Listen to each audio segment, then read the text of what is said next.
Tom was the quietest worker in the office. He dressed simply, kept his head down, and never joined the lunch group. His co-workers often ignored him. Some even laughed at him, saying, "Why is he so shy? Maybe he doesn't belong here." One day, a big project was assigned. The team struggled with ideas. Tom tried to speak, but no one listened. "What does he know?" someone whispered. He sighed and went back to his desk. But the next morning, a surprise email arrived. The boss wanted to meet everyone. When they entered the meeting room, Tom stood next to the boss. "Meet Tom, our company's founder," the boss said. "He built this company from nothing. He has been working beside you to see how we treat each other." The room fell silent. The people who had laughed at Tom now looked down in shame. They realized their mistake. Tom smiled kindly and said, "Respect should not depend on titles. Let's work together as a team. Never judge someone by their appearance. You never know who they truly are." Share this video with your friends if you agree.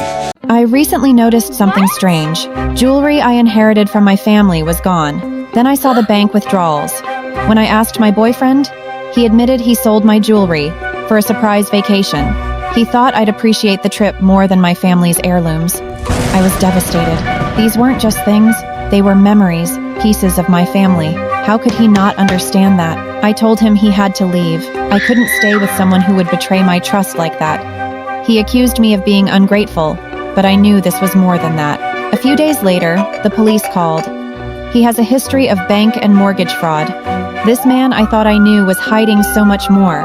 I've been trying to find where he sold my jewelry, but he refuses to answer me. He just says, "Relax, let it blow over." How could I relax after all this? He stole more than jewelry.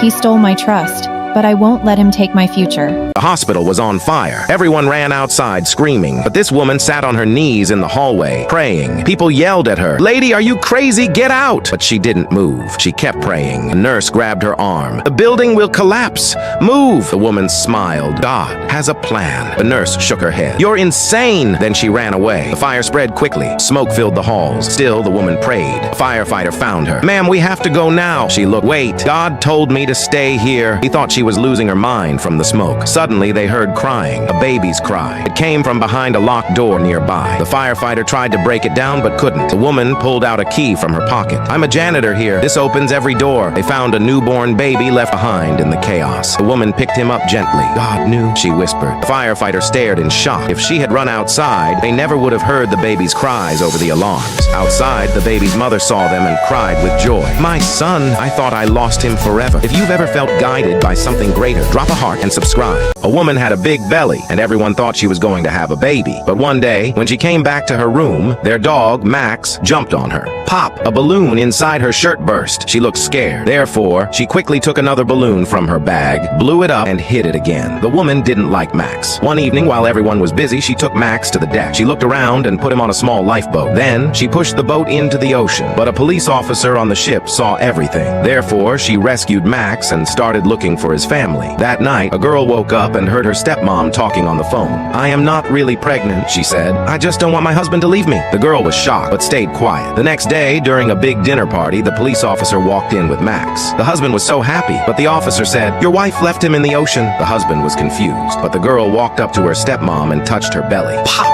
The balloon burst. The woman had lied. Her husband was very angry. Therefore, the police officer took the woman away for fraud and animal cruelty. Salute to the police officer. Share this if you think justice was served. Every night, Sarah sneaks into the church kitchen with empty bottles. The pastor's wife, Mrs. Helen, catches her. "What are you doing here, young lady?" Sarah hides the bottles behind her back. "Nothing, Mrs. Helen. Just praying." Mrs. Helen notices water missing from the kitchen. She tells Pastor David, "That girl Sarah is stealing our holy water for some ritual." Pastor David frowns. "I'll watch her closely." The next Sunday, Sarah comes to church with wet clothes. Mrs. Helen whispers to other ladies, "She's probably doing witchcraft with our holy water." The church ladies start avoiding Sarah's family. "Keep your daughter away from our children," they warn Sarah's mom. Sarah's mom cries, "Sarah, what are you really doing? Everyone thinks you're evil." Sarah looks down sadly. "Mom, I can't tell you. You won't understand." That night, Pastor David follows Sarah secretly. He watches her fill bottles with regular water, not holy water. Then she walks walks to the homeless camp behind the church. There, Sarah gives clean drinking water to sick homeless people. "Here's fresh water for your medicine," she tells an old sick woman. Pastor David's eyes fill with tears. He runs back and tells Mrs. Helen everything. Sarah wasn't stealing holy water. She was bringing regular water to help the homeless take their medicine. The next Sunday, Pastor David tells everyone the truth. God sees our hearts. Sarah's heart was pure while we judged her wrongly. Mrs. Helen hugs Sarah with tears. "Forgive us, dear child. Comment yes if you believe God sees our true heart." He is our professor! An old professor decided to visit two of his former students, both now working in the same city. He first arrived at the office of his eldest student. Knock, knock. The student's eyes widened in surprise, then quickly hardened into annoyance. "Professor, why didn't you call before coming?" he asked, his tone sharp. The professor's smile faded. "I just wanted to see how you were doing," he murmured.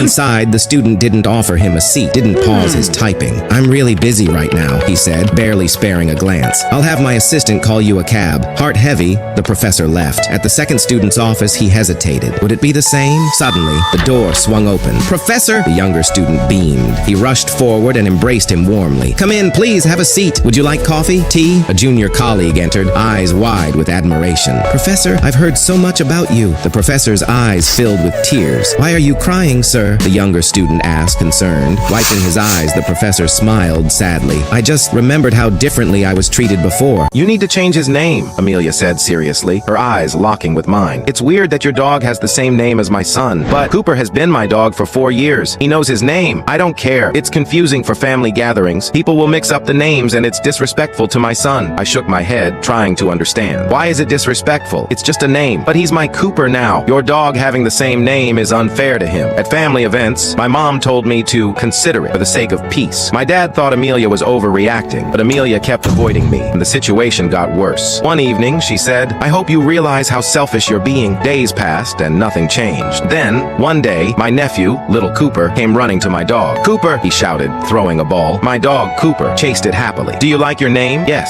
it's a good name." I looked at Amelia, who was watching us from a distance. Her eyes softened for just a moment. I realized that sometimes people want something special for their children, something unique. And even though the name was shared, both Coopers brought joy in different ways. Names are just words, but the love behind them is what truly matters. Watching him stumble home, bruised and battered, I finally made a decision. My boyfriend loves rugby more than anything. Every Saturday, he wakes up early to watch games, play with his team, and watch highlights. Twice a week, he practices for hours. He even coaches 2 teams. After every game, he comes home covered in bruises, sometimes with cuts. Last month, he almost injured his eye badly, which made me realize how dangerous rugby could be. Rugby seems to control his life. He spends lots of money on rugby gear, but complains about not having enough. He misses dates, family events, and once even wanted to skip a fundraiser for my family to play in a game. I was frustrated and finally asked him to stop playing, hoping he'd understand my concerns for his safety and our relationship. He was hurt by my request, saying rugby was his lifeline. Realizing how important it was to him, I suggested he keep playing, but with some boundaries. He agreed, and I felt relieved that we'd reached a compromise. Then, a few weeks later, he called from the hospital with devastating news. He'd been diagnosed with a serious illness that would soon stop him from playing rugby. Standing by his hospital bed, I felt my heart break, filled with guilt for ever asking him to give up the thing he loved most. A construction worker arrived at a mansion to fix a plumbing issue. After completing the repairs, the rich man offered him a cold drink and thank him. Gratefully,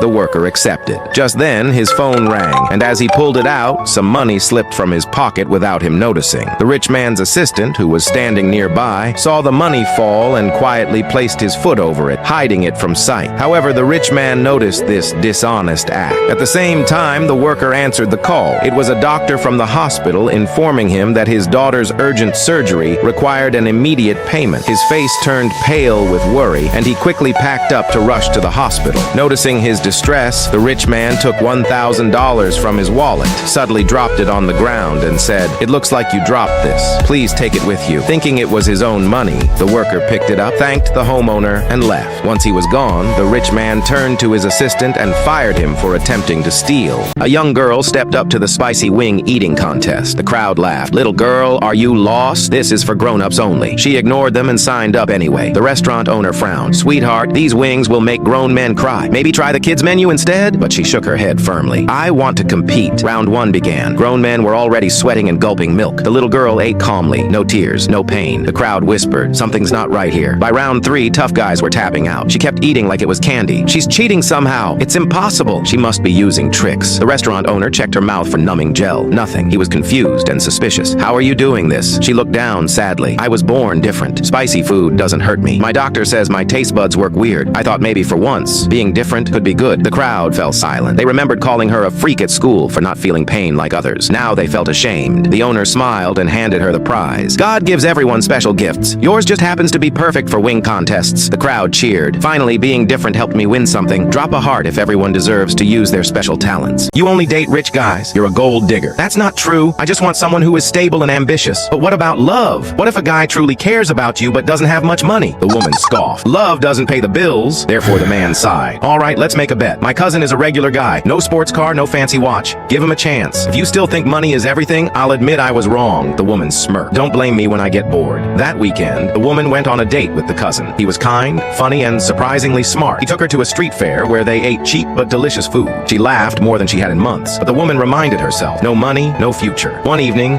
cousin took her to a small house. This is where I grew up. I don't have a mansion, but I have a dream. I want to build my own company, help people, and make my success from hard work. The woman hesitated. Wasn't that the kind of ambition she admired? Then came the shock. A black car pulled up. The driver stepped out and handed the cousin a file. Your company's expansion papers, sir. You're rich? I wanted to see if you cared about the person, not the bank account. The woman's face burned with shame. A man's stomach growled as he tore through the kitchen, eyes wild. He hadn't eaten all day. Then he saw it, the bakery box. His wife's voice message played in his head. I got you a cookie. His fingers trembled as he opened the box. 2 cookies. One was decorated like the night sky. That must be his daughter's. The other was plain white with brown icing. Not quite what he expected, but he didn't care. He took a bite. Finally, something good. Maybe his wife was trying to make peace after their fight. Maybe things were getting better. But 3 hours later, his wife stood frozen at the kitchen counter, eyes locked on the empty box. What's wrong? You never listened. You ate my cookie. Your cookie? I ate the one that wasn't Emma's. I told you, your cookie was in the bread bag. That one was mine. But I knew you wouldn't pay attention. The man's heart sank. He had checked the bread bag. Box was in there, and there were only 2 cookies. He offered to buy her another. It's not about the cookie. It's about you never listening. The man wanted to argue, but stopped. He remembered all the times he had missed things because he wasn't paying attention. He remembered the fights, the hurt looks, the sighs. It wasn't just about a cookie. The cookie was just the last straw. I'm sorry. I'll try to do better. I'll listen. The man knew he had more than a cookie to fix, and he was ready to try.